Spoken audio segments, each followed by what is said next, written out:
सावधान।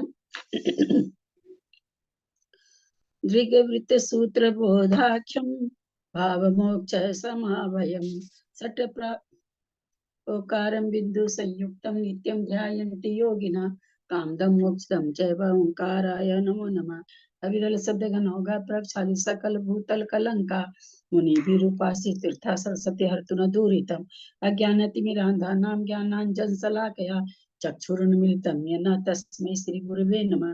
श्री परम गुरुवे नमः। परम्पराचार्य गुरुभ्यो नमः।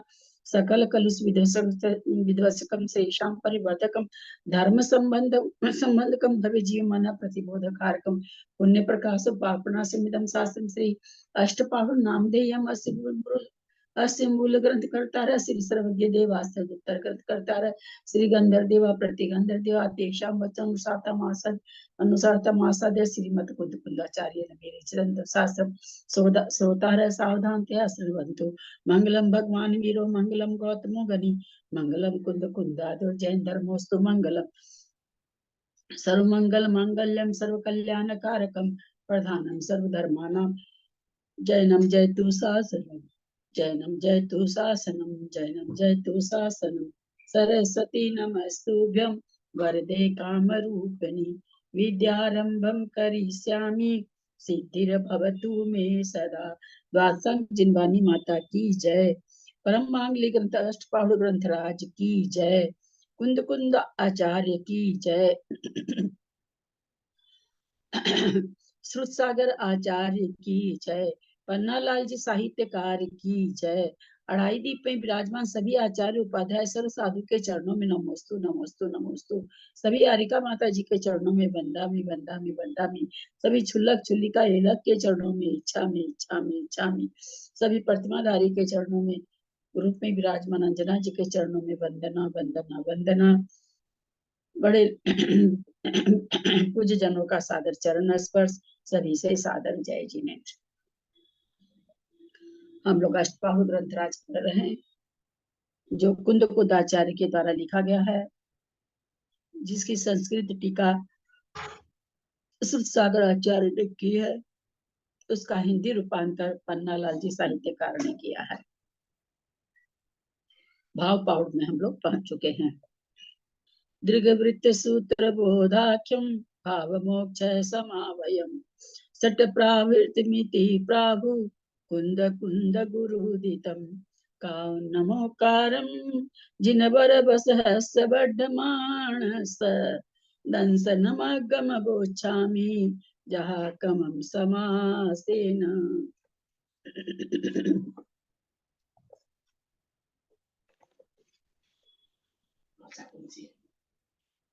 नमियुन जिन वरिंदे नरसुर भवनिंद वंदिये सीधे गोछामी भाव पाहुड भवसे से संजदे सिरसा।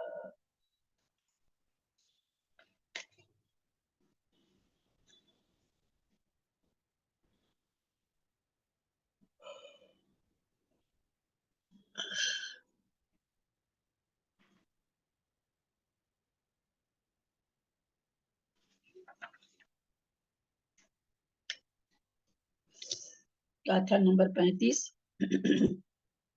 परिदेश समय पुगल आउग परिणाम हो गया था क्या गाथा? आउग परिणाम नाम ये गाथा। हाँ ये गाथा हो गई थी। हाँ हो गई है। 36 है 36 36। तेयाला तीन मिसया रज्जूणम लोय खेत परिमाणम मुत्तुन्नट पयसा जत्थ न न ढुरु ढुलियो न ढुरु ढुलियो जीवो। तेयाला तीन मिसया रज्जूणम खेत परिमाणम मुत्तु लोय खेत बोले नहीं बोले क्या? रज्जूनम लोय खेत परिमाणम मुत्तुन्नट पयसा जत्थन ढुरु ढुलियो जीवो। त्रिचत्वारिंशद त्रिचत्वारिंशदत्रीणि शतानि रज्जुनां लोकक्षेत्र परिमाणं मुक्ताष्टौ प्रदेशान् यत्र न परिमितः जीव। ते यालातिन्निसया रज्जूनं लोयखेत्त परिमाणं मुत्तु नट्ठपयेसा जत्थन डुल्यो जीवो त्रिचत्वारिंशत्रीणि शतानि रज्जूनां लोकक्षेत्र परिमाणं मुक्त्वाष्टौ प्रदेशान् यत्र न भ्रमितः जीवः। सादर प्रणाम दीदी, सादर प्रणाम। ते आला तीनिसया 343 रज्जुनम राजू लोय खेत परिमाणम लोक के क्षेत्र का परिमाण है। मुत्तुन 8 पयेसा मुत्तुन माने छोड़कर 8 माने 8 प्रदेशों को छोड़कर जथ न ढुरु ढुलियो जियो जथ जहाँ यह जीव ढुलियो नहीं किया यानी घूमा नहीं है, भ्रमण नहीं किया है, ऐसा कोई भी क्षेत्र जथ न ऐसा कोई भी क्षेत्र नहीं है जहाँ इस जीव ने क्षेत्र परिवर्तन करते हुए और नहीं घूमा है। ये कैसे बोल दिया इसमें? मैं पढ़ूं गाथा जत्थ दीदी, जत्थ का जत्थ जत्थन जहाँ जहाँ न घूमा हो, जथ न ढुरु ढुलियो जीवो जहाँ यह जीव भ्रमित नहीं किया हो, भ्रमण नहीं किया हो। ये क्या लिखा आएगा जी बताएंगे। गाथार्थ 343 राजू लोक क्षेत्र का परिमाण है। इसके 8 मध्य प्रदेशों को छोड़कर ऐसा कोई प्रदेश नहीं जिसमें ये जीव नहीं घुमा हो। विशेषार्थ ये लोक 14 राजू ऊंचा है। लोक के नीचे पूर्व से पश्चिम तक एक राजू चौड़ा है। फिर क्रम से घटता घटता मध्य लोक के यहाँ एक राजू चौड़ा है। फिर क्रम से बढ़ता बढ़ता 5वें ब्रह्म स्वरूप के यहाँ 5 राजू चौड़ा है। फिर क्रम से घटता घटता अंत में एक राजू चौड़ा है। उत्तर में दक्षिण तक सब 7 राजू विस्तार वाला है। इन सब का क्षेत्रफल निकालने पर संपूर्ण लोक का क्षेत्र 343 धन राजू प्रमाण होता है। मेरु पर्वत की जड़ में गोस्तन के आकार लोक के जो 8 मध्य प्रदेश हैं उनमें ये जीव न उत्पन्न हुआ है और न मरा है। शेष सब जगह उत्पन्न हुआ है तथा मरा है। मतलब मध्य मेरु पर्वत की जड़ में गोस्तन के स्थान के जो 8 मध्य प्रदेश है ये जीव वहां उत्पन्न नहीं पैदा हुआ है, न हुआ है और न मरा है। शेष सब जगह उत्पन्न हुआ तथा मरा है। इन 8 प्रदेशों को इस जीव ने अपने शरीर के मध्य ग्रहण तो किया है परंतु उनमें उत्पन्न नहीं हुआ है, ऐसा वृद्धजन का कथन है। इस तरह गाथा का अर्थ इस प्रकार होता है कि 343 धन राजू प्रमाण लोक क्षेत्र में 8 प्रदेशों को छोड़कर ऐसा एक भी प्रदेश नहीं है जहाँ इस जीव ने भ्रमण न किया हो। ढुरु ढुलियो यहाँ पर परी ढूम ढूम आदि प्राकृत व्याकरण सूत्र के द्वारा भ्रम धातु के स्थान में ढुरु ढुल आदेश हो गया है, परंतु धनपाल कृत देशी लक्ष्मी में ढोलियाई भम्यते सूत्र मतलब क्या हुआ इसका? तो व्याकरण है, छोड़ो, उस समझने की कोई खास बात नहीं। अच्छा ठीक है, चलो फुट नोट में नीचे दिया है जीव के सर्व जगन शरीर के अवगाहन। हाँ ये उन्हीं है जीव न उत्पन्न हुआ मेरु पर्वत की जड़ में गोस्तन के आकार में लोक में जहाँ 8 मध्य प्रदेश है उसमें ये जीव न उत्पन्न हुआ न मरा है। हाँ एक मिनट नीचे का फुट नोट पढ़ रहे हैं साधु, उसमें उसी का है। नहीं तो फिर मैं बताती हूँ। अच्छा जीव के सर्व जघन शरीर की अवगाहना घनांगुल के असंख्य भाग प्रमाण होती है। यह अवगाहना लोक के 8 मध्य प्रदेशों से बहुत बड़ी होती है, इसलिए उनमें समुचे जीव की न उत्पत्ति हो सकती है और न मरण हो सकता है। किंतु क्षेत्र परिवर्तन को पूरा करते समय जीव 8 मध्य प्रदेशों को अपने शरीर के मध्य प्रदेश बनाकर अनंत बार उत्पन्न हुआ और मरा है। श्री पूर्ण स्वामी ने इस गाथा में मुत्तुन अठपयेसा 8 प्रदेशों को छोड़कर अन्यत्र सब जगह भ्रमण करने की बात लिखी है। परंतु उन्हीं कुंदकुंद स्वामी ने बारसानुपेक्षा की संसार भावना में निम्नलिखित गाथा द्वारा समस्त लोक क्षेत्र में भ्रमण करने का निरूपण किया है। सब मिलो ये खेते कमसो तन्निधि जनोत्पन्नम उद्गाहने न बहुसो परिभ्रमितो खेत संसारे। समस्त लोक में वह स्थान नहीं जहाँ वह जीव क्रम से उत्पन्न हुआ हो। अपनी अवगाहना के द्वारा इस जीव ने क्षेत्र में अनेक बार भ्रमण किया है। यही गाथा श्री पूज्यपाद स्वामी ने सर्वार्थ सिद्धि में जो की त्यों उद्धृत की है तथा लिखा है कि यह जीव लोक के 8 मध्य प्रदेशों को अपने शरीर के मध्य प्रदेश करके उतनी बार उत्पन्न हुआ है जितने की घनांगुल के असंख्यात में भाग प्रमाण अवगाहना के प्रदेश होते हैं। संस्कृत टीकाकार श्री शिवसागर सूरी ने दोनों कथनों की संगति बैठाने का प्रयत्न किया है।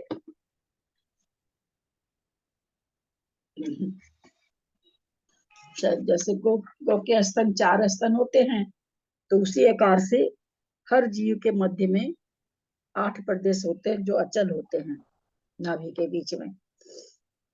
वो प्रदेश चलायमान नहीं होते, इधर उधर नहीं जाते हैं। तो उसी 8 प्रदेश के लिए आत्मा के 8 प्रदेश उसी पे जाके रहते। वो 8 प्रदेश आत्मा के प्रदेश तीनों तरह के हैं, चलाचल भी है, अचल भी है, चल भी है, पर वो 8 प्रदेश वहां आत्मा के वो अचल ही है। तो दो तरह से कह रहे, कुंदकुंदाचार्य ने दोनों तरह से कह दिया। अभी तो कह दिया कि 8 प्रदेश को छोड़ करके बाकी, चूंकि 8 प्रदेश की तो अवगाहना होती नहीं जीव की, असंख्यात प्रदेश की होती। सबसे छोटा भी अगर होता है लब्ध पर्याप्त तक का जो आता है 6012 बार भाव को प्राप्त करके और फिर भाव को प्राप्त करता है, तो तीसरे समय में जो उसकी अवगाहना होती है तो जघन्य अवगाहना होती है। तो वो अवगाहना में भी असंख्यात प्रदेश है। तो अपने लोग समझे भी थे पंच परावर्तन में असंख्यात प्रदेश की शरीर की अवगाहना को मध्य के 8 प्रदेश, उस जो तीनों लोक के मध्य के 8 प्रदेश है, भूतगल के आकाश के 8 प्रदेश है, उसके ऊपर अपने उन मध्य के 8 प्रदेश को स्थित करके और बाकी प्रदेश उसके अगल बगल जो आकाश के प्रदेश है उस पर रहते हैं। तो उस पर जन्म लेके 8 प्रदेश को मध्य पे जन्म लेकर के करें असंख्यात बार जन्म लिया। वैसा हुआ कि एक अवगाहना कम से कम असंख्यात प्रदेश की अवगाहना असंख्यात प्रदेश घेरती है आकाश के प्रदेशों को। तो जितने प्रदेशों को घेरती है वो अवगाहना, जघन्य अवगाहना, उतनी प्रदेशों पर उतनी बार जन्म लेने से उतना वो क्षेत्र कवर होता है। असंख्यात प्रदेश लिया जन्म में तो असंख्यात प्रदेश पर असंख्यात बार कंटिन्यू जन्म लेगा और मरेगा, तब जाकर के वो छोटी वाली अवगाहना की जितने आकाश के प्रदेश से वे काउंट होंगे।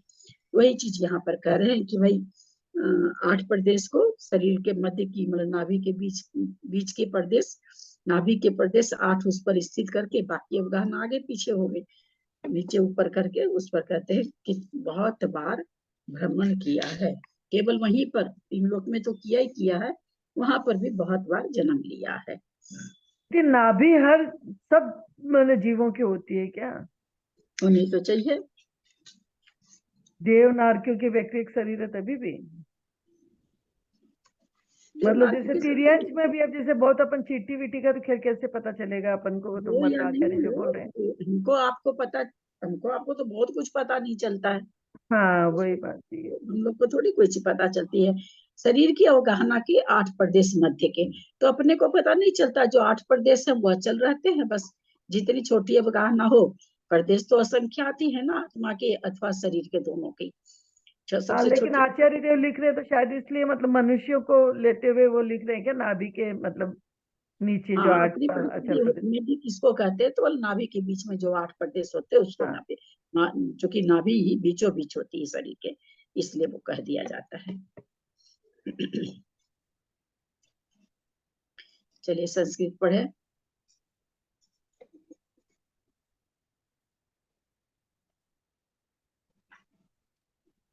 मैं कोशिश करती हूँ दीदी। हाँ, जरूर। त्रिचत्वारिंशदधिक त्रिशत रज्जु घनाकार रज्जु नाम च लोक क्षेत्र परिमाणम भवति।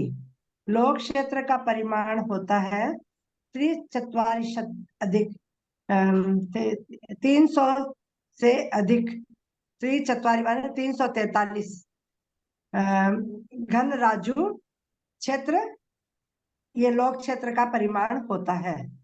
मुक्त्वा अष्टौ प्रदेशान मेरु कंदे गोस्तनाकारेण यष्ट प्रदेशा वर्तन्ते तन्मध्ये जीवो न उत्पन्नो न मृतः अन्यत्र सर्वत्र जातो मृतश्चायम जीव है।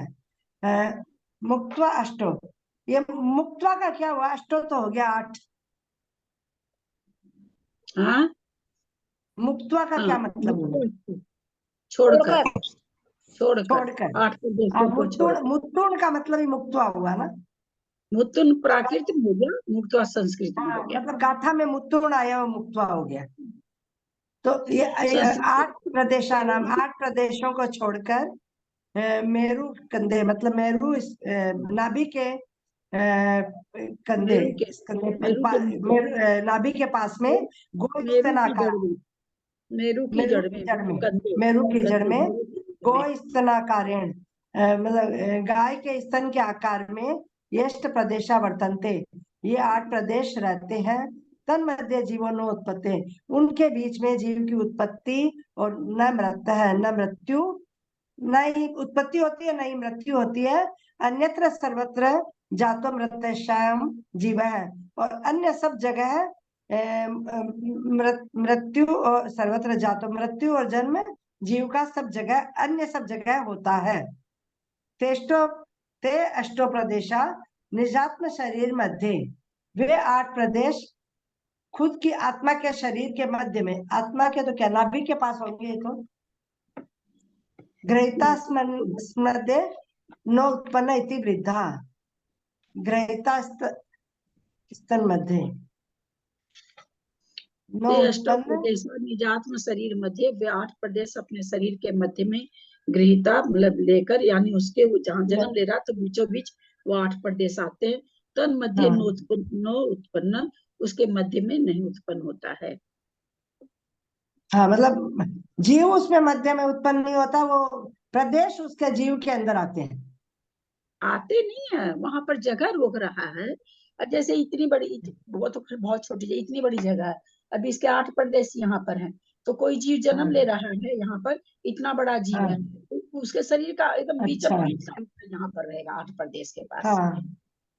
वो उस प्रदेश अपनी जगह बने हुए हैं। वो जीव जब जन्मेगा तो 8 प्रदेश उसका जो यहाँ पर है, शरीर के 8 प्रदेश, शरीर के मध्य के 8 प्रदेश यहीं पर स्थित होंगे। समझ आया। हाँ, मतलब उस जगह जन्म लेते समय वो उसके मध्य में आ जाते हैं। यत्र आत्मा न पर्यटित है, यहाँ पे आत्मा जीव मतलब न ही भ्रमण करता है, स को अपि प्रदेशो नास्ति, और न ही स कोपि, वह कोई भी प्रदेश नहीं है। यत्र आत्मा न पर्यटती, जहाँ आत्मा नहीं, आत्मा का पर्यटन नहीं होता है, ऐसा कोई भी प्रदेश नहीं है। पर परिढुम ढुस ढुम कुम गुम हुम झंप रुटम तलयंट भमाड भमड भम्मड चक्कम डंडल, ये तो डुडुल सब टिरी टिल ढुरु ढुल ब्रह्मे ये सब भाषण तो और क्या क्या इति होते हैं, प्राकृत कई व्याकरण तरह की। सूत्रेण ब्रह्म घातो हो ढुल इत्यादेश है। यह तो प्राकृत व्याकरण का सूत्र है। मतलब कि सब जगह ही भ्रमण करने के लिए ये सूत्र हुआ ना। हम्म। ये सब जगह भ्रमण करता है, इसी का ये सूत्र है ना, हाँ, ढूम ढूल नहीं, का। भ्रमण भ्रमण की जो क्रिया है उसके लिए ये सारे शब्द है। सारे भ्रमण, शब्द हैं। हाँ, घन पालकृत देशी लक्ष्म्याम तू घालीय डुडुलियाई भ्रमी यथे सूत्रम। राजस्थानी से मिलती हुई है ना, ढूंढी ढूंढी आई। चलिए आगे की गाथा लेते हैं। गाथा समझ में आ गई सबको? आचार्य जो कहना चाह रहे हैं कुछ जी कर्म दीदी आई। आ गई आ ना? गई दीदी, हाँ आ गई दीदी। एक ये एक वर्धजनों का कथन बताया, हाँ, मतलब वर्धजनों का कथन बताया इन्होंने। मतलब वर्धजन जो बूढ़े लोग हैं वो बता रहे हैं, ऐसे बोल रहे हैं ना, वर्धजनों का कथन है क्या कह रहे हैं? इसमें। मतलब परंतु उसमें उत्पन्न नहीं हुआ, ऐसा वर्धजनों का कथन है। हाँ, ऐसा वो चीज दो तरह के बोले ना, कि दो भी व्याख्या है। एक अभी क्या हाँ। कह रहे हैं कि भाई वो 8 प्रदेश पर न जन्मा है न मरा है। और इन्हीं कुंदाचार्य ने कहते 12 सन पेखा में क्या कहा है कि ऐसा कोई भी आकाश का प्रदेश नहीं है जहाँ न जन्मा हो न मरा हो। और अभी इस गाथा में क्या कह रहे हैं कि वो 8 प्रदेश को छोड़ करके ऐसा कोई भी प्रदेश नहीं है जो जन्मा नहीं है और मरा भी नहीं है। तो वही यहाँ पर कह रहे हैं कि भाई अभी जो ये हैं संस्कृत के टीका लिखने वाले आचार्य आचार्य सुरसागर, आचार्य सुरसागर ना, तो उन्होंने बोले इसकी ये करके उसी तरह से गाथा को कर दिया है। तो वहां पर वृद्धिजन से मतलब कुछ ऐसा नहीं है। तो कहते कि यही खुद आचार्य पहले वैसे कहे हैं 12 सन्नुपेखा में, और यहाँ पर इस तरह से कह रहे हैं, तो दोनों ही व्याख्यान मिलता है। तो फिर दीदी 8 अचल प्रदेश जो सुमेरु पर्वत के मध्य में है, मतलब वो 8 प्रदेश में नहीं जन्मे हैं। हमारे नाभि में जो 8 प्रदेश है वो तो सिर्फ अचल है, मतलब उसमें जन्मना नहीं जन्मने वाली बात कैसे हुई, वो समझ में नहीं आई थोड़ी सी। हमारे शरीर के 8 प्रदेश, सारे आत्मा के 8 प्रदेश हमारे शरीर के मध्य वाले जो हैं वो अचल हैं। बाकी जितने भी असंख्यात प्रदेश आत्मा के, वो सारे चलाचल हैं। कभी कान के प्रदेश ना आंख में आ जाते हैं, आंख के प्रदेश चलते हुए पैर में चले जाते, पैर के हाथ में आ जाते हैं ना। अचल प्रदेश जो है केवल 8 प्रदेश ऐसे हैं जो अचल है, आत्मा के प्रदेश। नहीं वो तो ठीक है, लेकिन सुमेरु पर्वत के मध्य में भी है ऐसे 8 अचल प्रदेश। उसी तरह से सुमेरु पर्वत के नीचे के 8 प्रदेश आकाश के अचल हैं।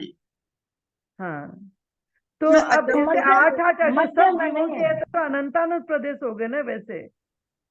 मतलब हाँ, अगर अपन 8 प्रदेश हर जीव के अंदर है, अचल अचल तो है लेकिन मतलब उसमें जन्म नहीं लिए, वो बात जैसे मतलब ये एक तो होता है कि सुमेरु पर्वत के नीचे जो 8 प्रदेश है बस उसमें जन्म नहीं लिया जीव, बाकी सभी जगह जन्म लिया। और एक अपने हमारे अगर आत्मा के भी इसमें हमारे शरीर में भी है। मान लीजिए हम असंख्यात प्रदेश को 100 मान लेते हैं ना। 100 का, तो 100 प्रदेश पर कोई भी जघन्य अवगाहना जघन्य जन्म लेते समय में जघन्य अवगाहना वाला कोई भी जीव जन्म ले रहा है, तो कम से कम 100 आकाश का प्रदेश घेरेगा। जघन्य अवगाहना मान लेते हैं, हम असंख्यात को 100 मान लेते हैं। तो वहां पर सबसे जघन्य, सबसे पहले जन्म कहाँ? वहां पर जब पंच परावर्तन में क्षेत्र परावर्तन चला, तो सबसे पहले वही जन्म करा के वहीं से परिभ्रमण करवा रहे हैं। तो वहां पर जन्म लिया मेरू के तल में, तलहटी में, नीचे जड़ में। तो 8 प्रदेश पर उस आत्मा के 8 प्रदेश, 100 प्रदेश हमने कहा, 100 प्रदेश का शरीर के मध्य प्रदेश कह दीजिए, आत्मा की कह दीजिए, क्योंकि 100 अगर 100 प्रदेश शरीर का है तो आत्मा का भी 100 प्रदेश है। तो जन्म लेते समय क्या करेगा, वो 100 प्रदेश की अवगाहना से वहां जन्मा। तो उसके शरीर, भाई जन्मा तो कहीं पुद्गल है ना, शरीर तो पुद्गल है ना, कहीं रखेगा ना। तो जिस समय वो रखेगा, तो वो जो 8 प्रदेश अचल प्रदेश है, वो उसके नाभि के जो 8 प्रदेश है वो उसके ऊपर रहेंगे, वो उसके ऊपर रहेंगे। जैसे मेरू के नीचे ये बताया ना कि जैसे मान लीजिए मेरू के नीचे ये प्रदेश, मेरू के नीचे ये प्रदेश 8 प्रदेश है। अब यहाँ कोई जन्म ले रहा है, ये मेरू है, यहाँ कोई जन्म ले रहा है, तो उसके शरीर के जो भी जीव जन्म ले रहा है या उसके शरीर के जो पूरी शरीर के अवगाहना के जो बीचों बीच के 8 प्रदेश होंगे, वे 8 प्रदेश उसी आकाश के प्रदेश पर आएंगे, बाकी अवगाहना आगे पीछे हो जाएगी। वहां पर तो भाई फिर क्या उसमें उसमें ये इन्होंने कहा कि कोई भी प्रदेश ऐसा नहीं जिसमें नहीं जन्मा, और इसमें कह दिया 8 प्रदेश नहीं, तो क्या इसमें जन्मा नहीं है फिर वो मनुष्य? तो भैया इसमें आ तो गया कि इन्होंने 12 अनुपेक्षा में तो कह दिया कि सब जगह जन्मा है, और हाँ। अभी आचार्य कह रहे 8 प्रदेश, तो बता तो दिए कि नहीं, लेकिन बस दोनों तरह की है, उससे क्या फर्क पड़ता है? मध्यम असंख्यात असंख्यात प्रदेश में अगर 8 प्रदेश पर नहीं जन्मे तो कुछ फर्क पड़ गया क्या? नहीं फर्क नहीं पड़ा, पर उन्होंने स्पेशल रूप से गाथा बनाई ना ये वाली, इसलिए पूछा। हाँ, तो गाथा बनाई तो वो दोनों गाथा तो उन्होंने फुटनोट में दूसरी गाथा भी लिखी थी ना। अच्छा। वो सामान्य से कथन हो गया, जो कथन 12 अनुपेक्षा में आया वो सामान्य कथन हो गया। जब विशेष कथन में गए तो ये कह दिए कि भाई 8 प्रदेश को छोड़ करके बाकी सब जगह भ्रमण किया है। मेरू की जड़ में जो 8 प्रदेश है उन पे नहीं जन्मा है, बाकी सब में जन्मा है। ये अरे उस जन्मा तो है ही उस पर। अच्छा। वो जैसे हमें कहा संख्यात और अपने तो पंच परावर्तन बहुत बढ़िया से समझे हैं भाई, बहुत दिन तक चला था।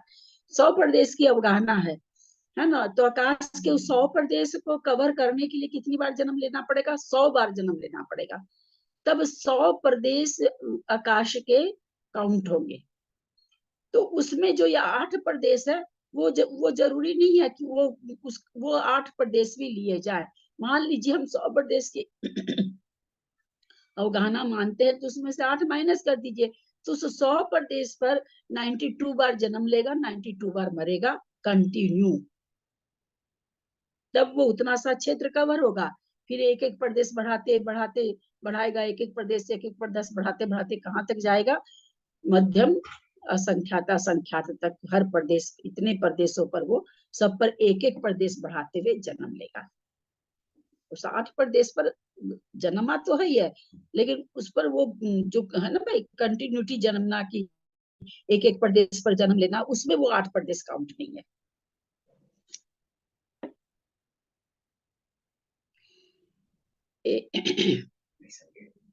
हाँ नहीं समझे आप? कैसे समझा?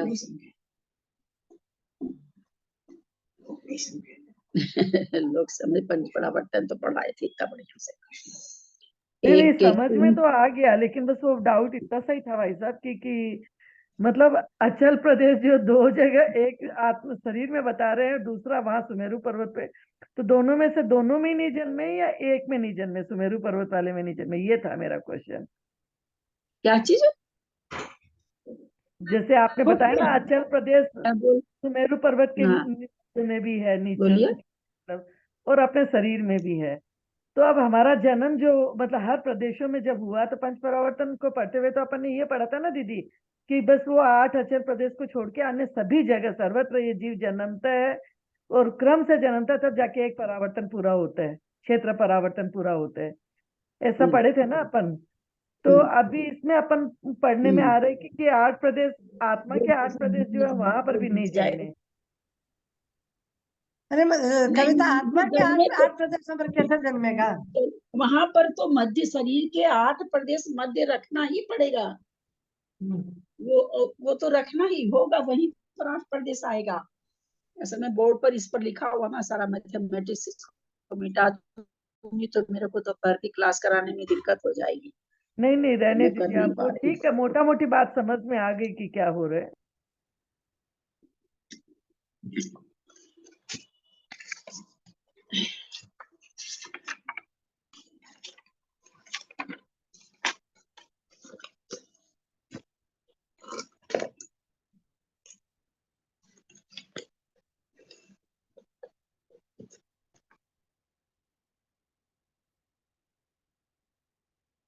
ये 4 प्रदेश सामने से दिख रहे हैं, जस्ट इसके पीछे 4 प्रदेश है, दिख रहे हैं क्या? बड़ा करूं क्या?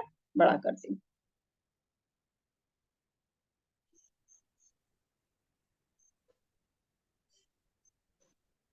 मतलब गाय का थन ऐसे होता है ना, ऐसे होता है ना। तो एक प्रदेश यहाँ, एक प्रदेश यहाँ, एक प्रदेश यहाँ, एक प्रदेश यहाँ, एक प्रदेश यहाँ, ऐसे ऐसे होता है गाय का थन। तो ये 8 प्रदेश का बोलते, गाय के थन के जैसे। तो 8 प्रदेश कैसे हैं? 2 ऐसे, 2 ऐसे, 2 ऐसे, 2 ऐसे, ऐसे करके 8 प्रदेश है। अब कोई जीव जो जन्म ले रहा है, हम इसमें 4 ही दिखा पा रहे हैं क्योंकि इसके पीछे का नहीं दिखा सकते। अब कोई जीव 100 अवगाहना वाला जघन्य अवगाहना को हम लोग मान लेते हैं 100 प्रदेश है। तो ये 4 प्रदेश तो इधर आ गया, बाकी कितना बच गया? 96। तो 48 प्रदेश उसका इधर आ जाएगा, 48 प्रदेश इसका इधर आ जाएगा। और दीदी इनकी इसके जीव के नाभि के इसके प्रदेश पीछे जो अचल है वो इन प्रदेशों पर ही सेट हो जाएंगे।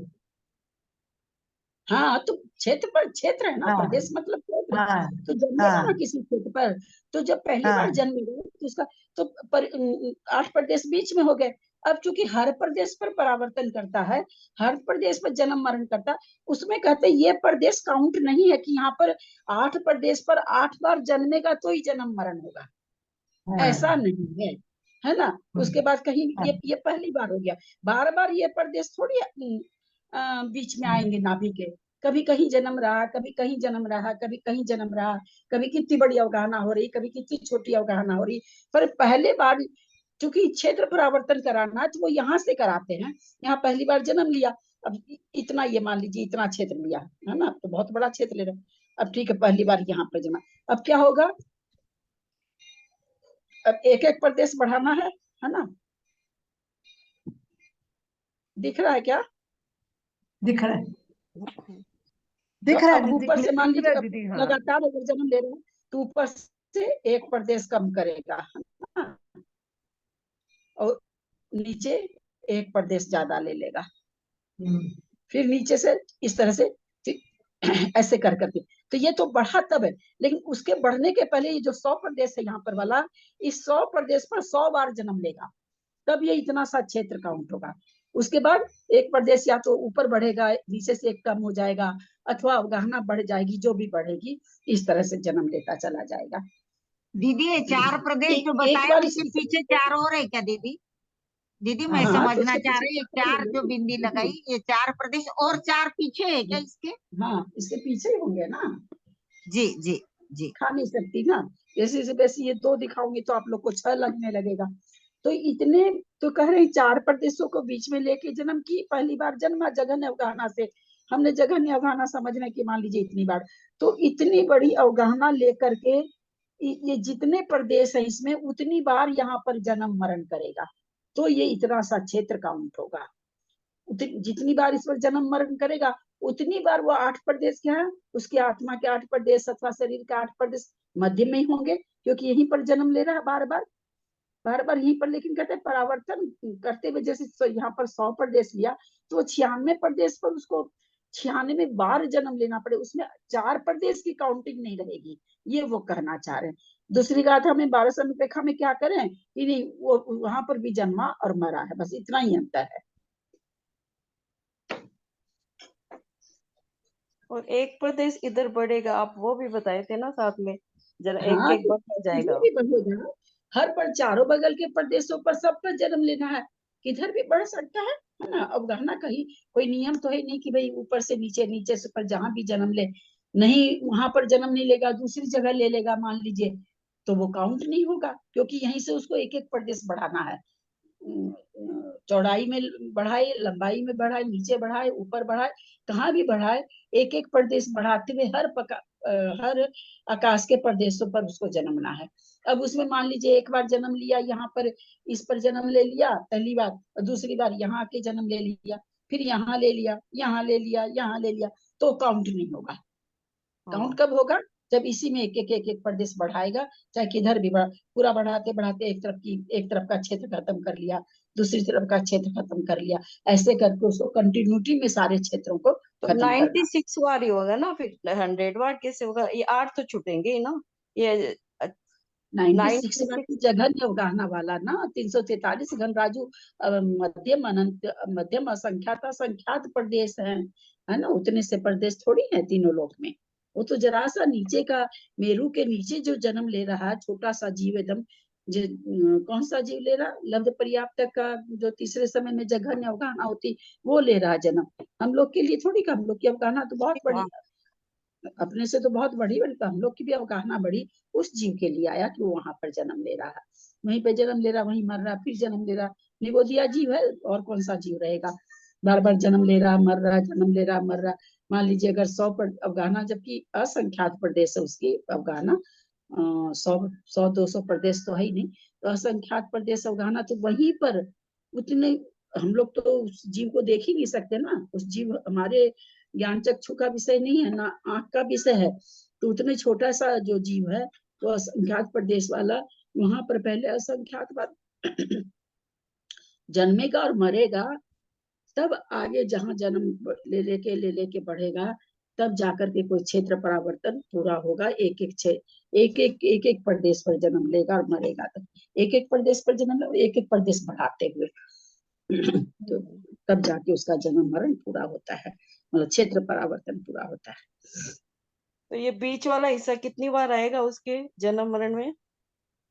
जो हाँ, जो बीच वाला आप बोले ना, बीच में उसका जब भी जन्म लेगा तो वो हाँ, असंख्यात बार जन्म लेगा, मरेगा, तब वो, ये तो 2 इंच का हिस्सा हम दिखा दिए, वो तो घनांगुल का असंख्यातवां भाग है, वो हम लोग के दूरबीन का विषय भी नहीं है, अवधि ज्ञान का विषय है। तो नाभि का हिस्सा मतलब उसके मतलब कितनी बार बीच में उसके टच होएगा? 96 बार टच होगा ना उसको, नहीं, नाभि का यहाँ पर हाँ, यहाँ पर उसको 96 बार जन्म ले, प्रदेश तो उसके 100 ही रहेंगे, प्रदेश थोड़ी हाँ कम होंगे।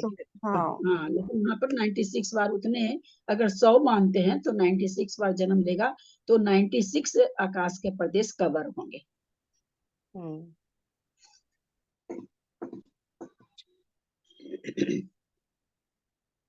एक एक अंगुली वाही, छन्नवदी होंती जान मणु याणम, अवशेषे य शरीरे रोया भण है क्या, रोया भण कीतिया भणिया, एक एक अंगुली वाही, छनबदी होदी होंती जान मनु याणम, अवशेषे य शरीरे रोया भण कीतिया भणिया, एक एक अंगुलो व्याधय क्या है भाई, सन्नवति भवन्ति जानि मनुष्याणाम्, अवशेषे शरीरे रोगा भणकीयन्ते भणिता।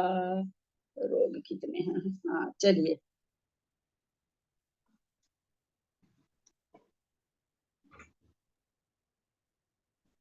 एक एक अंगुली वाही, छन्नपदी होती जान मयूणानुयाणम, अवशेषे य शरीरे रोया बण कितिया भणिया, एक एक अंगुलो व्याधय है, षण्णवति भवन्ति जानाहि मनुष्याणाम्, अवशेषे च शरीरे रोगा भणकीयन्तो भणिताः। एक एक अंगुली वाही, एक एक अंगुल में, क्षण बदी 96 होती होता है, जान जान मनुयानम, मनुष्यों के एक एक अंगुल में 96 होते हैं। अभी रोग तो नीचे है लिखा हुआ, इस खाली अभी शब्दार्थ कर रहे हैं। एक एक मनुष्य के एक एक अंगुल में 96 रोग होते हैं जानो, अवशेष या शरीरे, अवशेष अवशेष जो शरीर बचा, यानी अवशेष नहीं, पूरा शरीर, शेष शरीर नहीं लिखा, अवशेष लिखा, पूरे शरीर में जो शरीरे, शरीरे माने शरीर में, रोया माने रोग, रोग जो होता है, बड़ा भन माने कहे गए हैं, कितिया भनिया कितना कहा गया है, ये अब आगे बताएंगे। ऐसा करें कि भनिया माने बताते हैं, माने मनुष्य के एक अंगुल में 96 रोग होते हैं, पूरे शरीर में कितने रोग होते हैं ये बताते हैं। विशेषार्थ, हे आत्मन, मनुष्यों का शरीर, गाथा पढ़ लीजिए। गाथा। हे महायशवी मुनि, तूने वे सब रोग भव भव में परवश होकर सहज के 37 का समझते हैं 37 का गलत पढ़ ये नहीं है, इसका ये नहीं है। रहे 37 पढ़ो आप। हाँ तो ऊपर ही तो पढ़ रहे थे 38 एक पढ़ रहे थे ना, हे माँ यशस्वी 38 हुआ ना। 37 है जीव मनुष्यों के एक एक अंगुल में 96 रोग होते हैं, ये है 37। यहाँ से है ना, ये आत्मा मनुष्य के शरीर में रोग का घर है। अगले पेज पे 291 पेज पे अच्छा अच्छा है। इसमें भी वो है विषय ऊपर सार भी आ गया ना, पहले नहीं है, गाथा पढ़ेंगे ये ना। हे जीव मनुष्यों के एक एक हाँ अंगुल सही में है। 96 रोग होते हैं। फिर समस्त शरीर में कितने रोग कहे गए हैं सो कह विशेषार्थ। हे आत्मन मनुष्यों के शरीर रोगों का घर है, उसके एक एक अंगुल में 96 रोग होते हैं। सब तब समस्त शरीर में कितने रोग होंगे इसका अनुमान तू स्वयं लगा। इतना ही है यानी। हाँ छोटा सा ये तो आगे आगे भी इसमें और क्या व्याख्या करेंगे। चलिए करिए, संस्कृत करिए तो फटाफट। एक एक अंगुलो व्याधियो रोग, एक एक अंगुल में रोग है। सन्नवतिर भवंती, सन माने ये जो पफ वाला स है, इसको हम लोग, मेरे को तो अभी भी इसको ना सट पढ़ने की आदत, मतलब खट पढ़ने की आदत है। हम जल्दी से स इसको पढ़ते ही नहीं, आदत पड़ी हुई बचपन से हम लोग को स्कूल से ख पढ़ने की। तो सण नवती 96 भवंती होते हैं। हे जीव तुम जानी ही मनुजा नाम मनुष्या नाम शरीरे, तुम जानो मनुष्यों के शरीर में एक एक अंगुल में 96 रोग होते हैं। अवशेष यह शरीरे, अवशेष शरीरे एक अंगुले रुद्ध रीताद अवशिष्टे शरीरे। जो शरीर जो बच गया उसमें जो अवशेष शरीर, पूर्ण शरीर में एक एक अंगुल से अवरुद्ध करके, एक एक अंगुल से करके, और कितना रोग होगा कहते शरीर है। रोगा व्याधिस्तम भन, तुम कहो कितने रोग होंगे। कथिया कहो कि एक एक अंगुल से अगर शरीर को रोग के हिसाब से नाप के देखो तो कितने शरीर होंगे, कितने रोग होंगे। भन माने कहो, कथिया माने तुम, भन कथिया कहो। क्रियंते भणिता इति, कियंते कितने होंगे, भणिता ये कहो, भणिता माने कहो, उसी चीज को देते हैं दीदी दीदी इसका एक अंगुल है रुद्ध रीता क्या दवशिष्ट है एक इसका। अंगुल से रुधि से एक तो शरीर को संधि एक नहीं, अंगुल का संधि जितने इसकी शरीर, बताइए।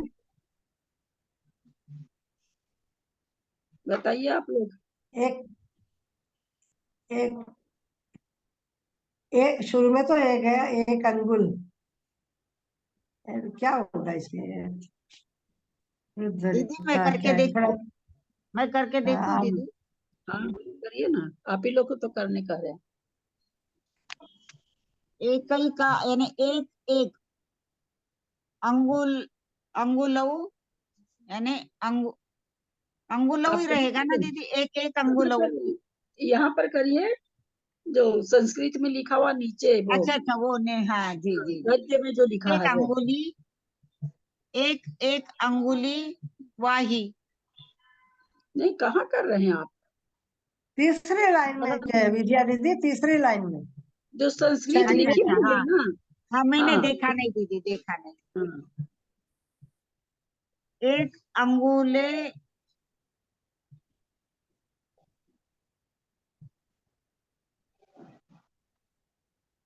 देखती हूँ दीदी, मैं देख रही हूँ। एक अंगुल के माही आएगा क्या। एक अंगुल है उधरितात, उधरितात अवशिष्टे। अवशिष्ट, जी जी आ गया एक समझ में दीदी। ये उद्धरितात एक हो जाएगा, अंगुल, ये समझ में नहीं, उद्धरितात। हाँ एक अंगुल है उद्धरिताद, वो हो जाएगा, उसका विसर्ग बन जाएगा। एक अंगुल है उद्धरिताद अवशिष्टे। गाथा नंबर 38। तेरोया विय सहेला सहिया ते परवसेन पुव भवे, एवं सहसि महाजस किं वा बहुयेहिं लवीयेहिं तेरो यज्ञशयला सह्याते परवसेन पूर्व भवे एवं सहसि महाजस किं वा बहुयेहिं लवीयेहिं तेरोगापि च सकला सोढ़ा त्वया परवसेन पूर्व भवे एवं सहस्य महायशः किं वा बहुभिलपिते। तेरो याज्ञशैला सह्याते परवशेन पूर्व भवे एयं शशि माजसे किं वा भो एहिं लवी एहिं तेरोगा अपि च सकला सोढातव्या परवेशन पूर्व भवे एवं शस्य मायस किं वा भो विलपिते। ते रोया वे रोग, वे सब रोग, वे सकला सहिया वे सारे ही रोग, वे मने अपी वे सारे ही रोग भी, सहला मने सकल वे सभी रोगों को भी, सहिया मने सहे हो, ते परवसे न भवे पूर्व भव में पर के बस से तूने वे सारे रोग सहे हैं। एवं सहसी महाजस हे महाजस हे महायशस्वी मुनि एवं सहसी किंवा बहु एवं लबीयहिम अब एवं मन उसी प्रकार सहसी माने अभी भी सहन कर रहे हो किंबा बहुसी लबीयहिम मना लबीयहिम बहुत कहने से क्या लाभ है, लबीयहिम लाभ है, बहु माने बहुत किंवा अथवा बहुत कहने से किम लबीयहिम माने क्या लाभ है। हिंदी में पढ़ती हूँ दीदी। गाथा हे दीदी महायश परवसेन, एक मिनट, परवसेन पूर्व भवे मतलब पूर्व भव में दूसरों के बस से, पूर्व भव परवसेन दूसरों दूसरों के परवश होकर के, परवश होकर, हाँ ठीक। गाथार्थ हे महायशस्वी मुनि तूने वे सब रोग परभव में परवश होकर सहन किए हैं और इसी प्रकार इस समय भी सह रहा है। अधिक कहने से क्या लाभ है। विशेषार्थ यहाँ आचार्य इस जीव को महायश के धारक पद से संबोधित करते हुए कहते हैं कि हे जीव तू तो महायश का धारक है, अनंत वीर आदि गुणों का धारक है, फिर क्यों कर्म के चक्कर में फंस रहा है। पूर्व भव में तूने कर्मों के अधीन हो पूर्वोक्त अनेक रोगों को सहन किया है और वर्तमान में भी सहन कर रहा है। अधिक क्या कहें, इतना निश्चय कर कि यदि भाव की ओर दृष्टि न दो तो इसी तरह भविष्य में भी अनेक दुखों को सहन करना पड़ेगा। बता दिया नेट और सेलाचार्य ने। अब आप वो देते हैं ना शांति सागर जी महाराज, आप महाराज वाला उदाहरण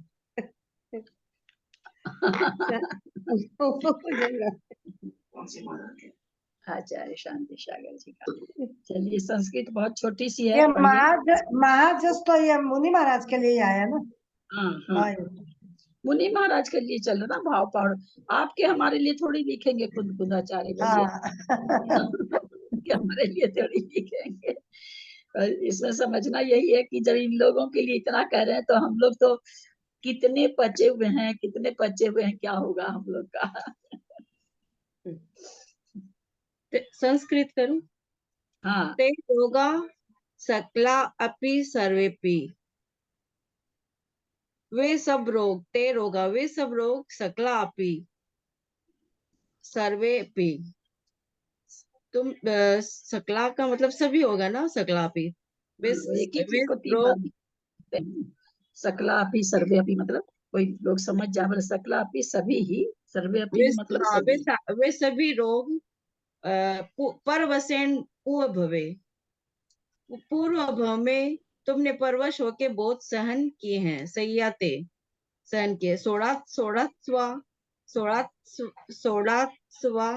मतलब सहन किए हैं, परवसेन परवश होके, कर्माधीन कर्म के वशीभूत होकर या परवेश होके तुमने पूर्व जन्म में पूर्व भवे पूर्व जन्मांतर समुदय पूरे जन्म में पूरे जन्म में तुमने बहुत बार वो कर्म के वश होकर सहन की हैं। 16 तो मतलब सहन किए, परवश होके कर्म के अधीन होके पूर्व भव में पूर्व जन्म में बार बार जन्म समुचे जन्म समुदय मतलब समुचे। एवं मनु प्रकारेण ने त्वम सहसेनुभवसी हे मायस। एवं तरह तरह के प्रकार से हे मायस तुमने तरह तरह प्रकार से बहुत तुमने सहन किए हैं। किम बाबू एवं अमुना प्रकारेण एवं तरह से अभी भी प्रकार से त्वम माने तुम, सहसे माने सह रहा है, अनुभव कर रहा है। हे महायस हे मायस किम वा बहुरी लपिते जल्पिते, किम वा बहुत बहुवी लपिते यानी जल्पिते यानी कहने से बहुत कहने से, किम वा क्या प्रयोजन है, क्या फायदा है।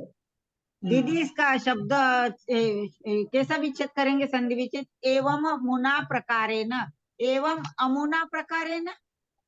हाँ ठीक है एवं दीदी। हाँ हाँ जी एवं अमुना प्रकारेण, एवं माने इस प्रकार, अमुना माने अब प्रेजेंट में।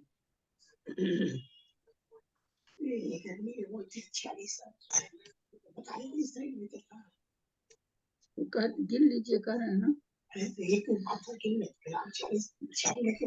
बताएंगे आगे। दीदी ये गाथा में कहीं भी ये प्रेजेंट का नहीं आया ना शब्द? क्या चिका? गाथा में आया है क्या ये शब्द? क्या चिका? यही जो प्रेजेंट मतलब अभी का प्रेजेंट में, मतलब अभी भी आया साइन कर रहे हैं। एवं सहसी, उसी प्रकार एवं अभी सह रहे हो, वर्तमान में सह रहे हो। अच्छा एवं एवं सहसी उसी प्रकार सह रहे हो, यानी अभी सह अच्छा रहे हो। पूर्व भाव में तो सह के आई ही, अभी भी उसी तरह सह रहे हो। इसलिए अगर अपने भावों को बदल लो तो उन चीजों से ये हो जाए, वो विशेषार्थ में गाथा में नहीं है। अभी तो 6 मिनट है। पीतंत मूत फेफस कालिज कालिज रूहिर होगा। पीतंत मूत फेफस कालिज जय रूहिर खरिस किमी जाले, होय होय उयरे बसियोति चिरम नवदस मासे हिम पते हिम। पीतंत मुत फेफस काली जय रुहिर खरिस किमी जाले, उयरे बसियोसि चिरम नवदस मासे हिम पते हिम। पित्रात्रन मूत्र फेफसय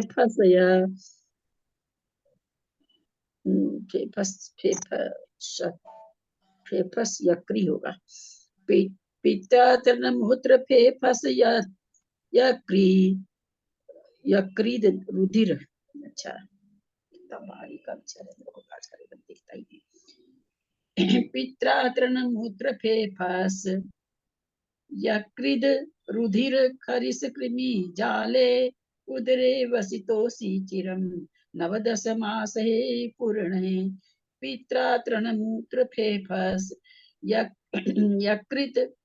यकृद रुधिर खरिस कृमि जाले, उदरे वसितोषि चिरम नवदस मासे पूर्णे। करें आता गाता गाएं। पित्तन्तमुत्तफेपस कालिजय रुहिरखारिस किमि जाले, उयरे वस्योसि चिरं नवदस मासे हिंपते हिम। पित्रात्रणमुत्रफेपस यकृद्रुधिरखारिस कृमिजाले, उदरे वसितोसि चिरं नवदश मासैः पूर्णैः। पीतंत मूत्र फेफस कालीज काली जय रुहिर खरीश कृमि जाले। क्या कह रहे हैं? पीत, आंत, मूत्र, फेफस, फेफड़ा या प्लीहा, कालीज लीवर, रुधिर रुधिर, खरीश, खरीश किसको कहते हैं? खरीश कृमि जाले, कृमि के समूह से। उयरे बसियोसी से युक्त माता के उदर में बसे हो, चीरम चीरकाल तक। कितना कहते हैं? 9-10 मास ही 9-10 महीने तक निवास किया है। उदर में तूने पूरे 9-10 मास निवास किया है। लोग के वहां पर अर्थात पीत अपने लोग को पढ़ के ऐसा कुछ लगता नहीं है, क्योंकि कहते हैं ना कि जन्म लेने में कहते बहुत दुख होता है ना। आचार्य कहते हैं कि जन्म लेने में बहुत दुख होता है, लेकिन जैसे ही जन्मा दुख भूल गया। कैसे जन्मे थोड़ी इसको पता रहता बालक को कि हम जन्मे थे तो बहुत हमको पीड़ा हो रही थी, जन्मा और दुख हो गया। वैसे ही मरता है तो मरने के समय में मान ली जो भी पीड़ा किसी को ही मर गया, भूल गया कि पीड़ा हुई थी। उसको बाद में थोड़ी मालूम है कि मैं जो मरा था पहले तुमको बहुत पीड़ा हुई थी, बहुत वेदना हुई थी, वो भी उसको याद नहीं है। तो कहाँ से वो सब ले लोग। यहाँ सिखरी लाल जी का आप लोग तो नाम सुनी हुई होंगी। उनकी बहू का छोटा बेटा होने वाला था, तो पूरा महीना हो गया था, तो उसकी वो लेट्रिन उसकी निकल गई थी माँ के ही पेट, मतलब जो भी थैली के अंदर था या जो भी। तो तुरंत शायद ऑपरेशन हुआ कि क्या, कि नहीं तो वो खा लेगा तो उसको जहर फैल जाएगा। कुछ इस तरह की बात थी। मेरे को पूरी तरह से घटना नहीं बता पाऊंगी, पर ऐसा मतलब ये तो था कि बच्चे की पोटी उसमें निकल गई है और वो ये बहुत पोटी। बार होता है दीदी, कभी कभी होता ही है। अच्छा, हम तो कभी नहीं सुने, तब तो आजकल बहुत पहली बार बार। होता दीदी, आजकल बहुत बार होता है। हम तो पहली बार उस समय सुने, तुम तो दंग रह गए कि बच्चे को पोटी होता है पेट में। तो पहली मालूम बार। डॉक्टरों को ही मालूम पड़ता, किस वजह से मालूम पड़ता है फिर? हाँ, मालूम कैसे पड़ता है फिर डॉक्टर? वो तो वो आजकल अल्ट्रासाउंड को पता चल जाता है। अल्ट्रासाउंड सोनियोग्राफी इतना होता है कि जरा हाँ जरा से पता चल जाती नहीं, है ना। तो वो तो बाद में मालूम पड़ता है, होते ही तो मालूम कैसे पड़ेगा? और डॉक्टर को होती दिखाते रहते हैं, समय होता है तो डॉक्टर को दिखाते रहते हैं, तो पता तो चल ही जाता है।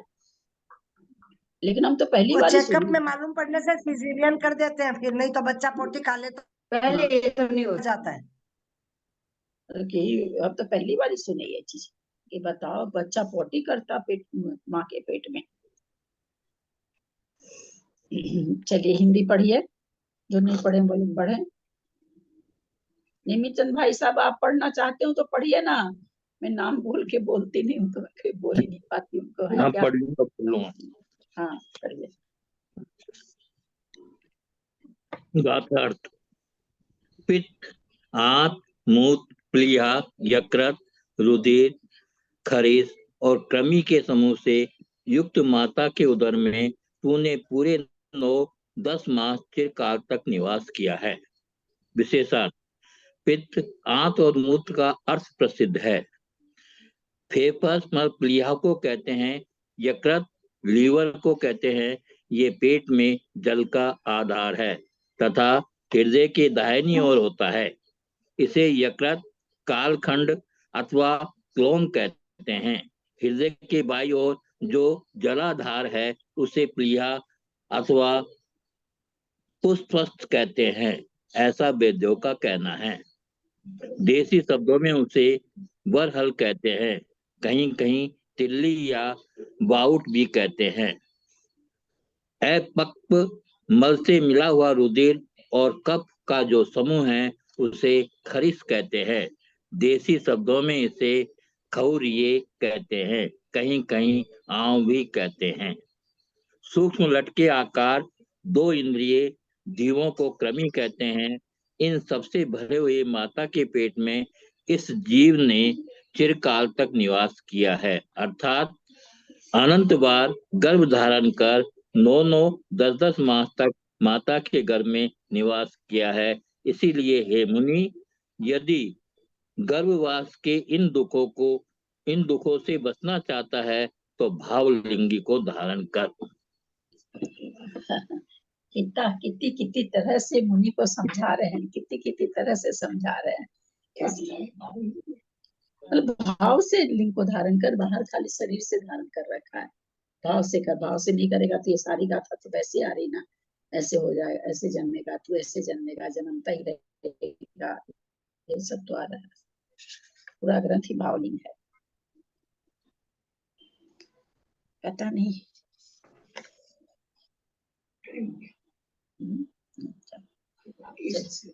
हाँ, संस्कृत करना है कि जिनवानी स्तुति करनी है, क्या विचार? दीदी कल ही करेंगे, इसका थोड़ा सा ये शब्द भी अजीब अजीब से हैं कहीं बीच में। उन अजीब शब्दों का तो करना ही नहीं, वो शब्दों को ही रख देना है। वरहल, वाउट, तो बरहल थोड़ी प्लीहा, बताना, बरहल तो पुष्पस, बरहल ही क्या है। क्या है पता नहीं। चलिए कोई बात नहीं, जिनवानी स्तुति करें। इसमें तो बहुत डिस्कशन होगा, कल ही करते हैं। जिनवानी स्तुति करिए।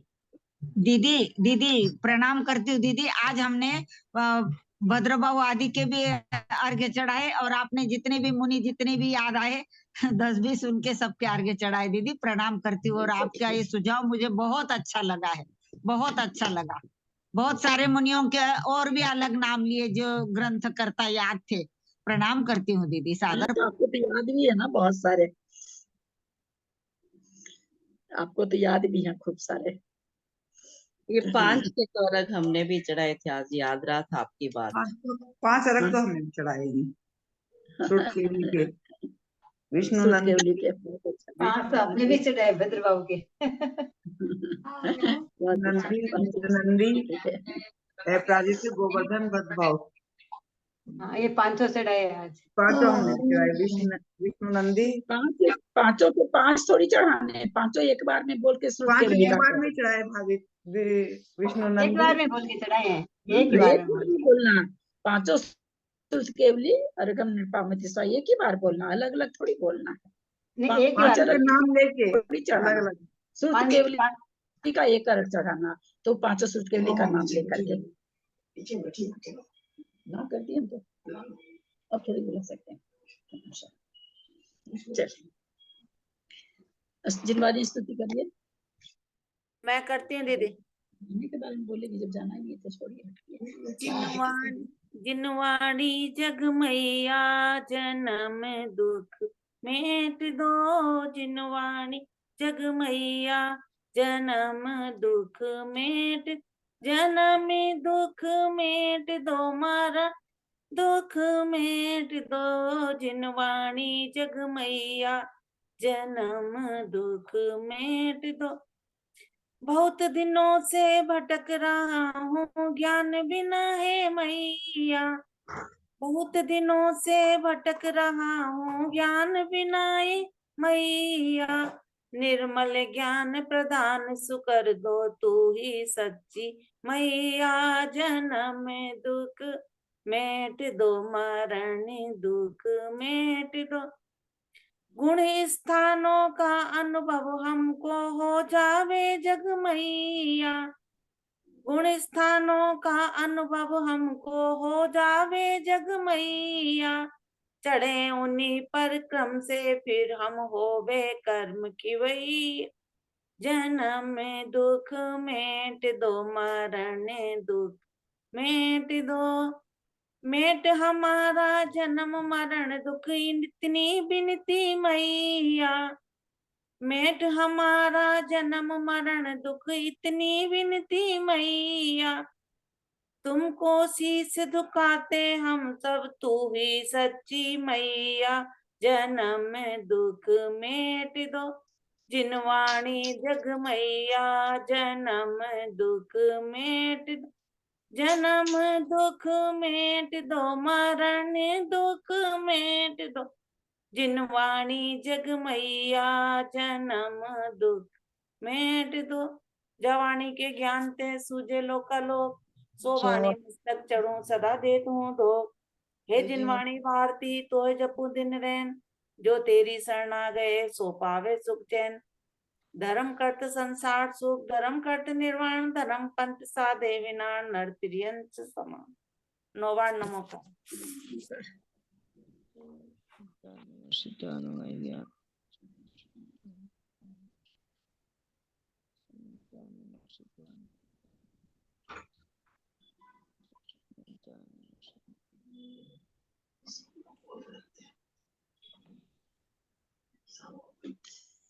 माता की जय।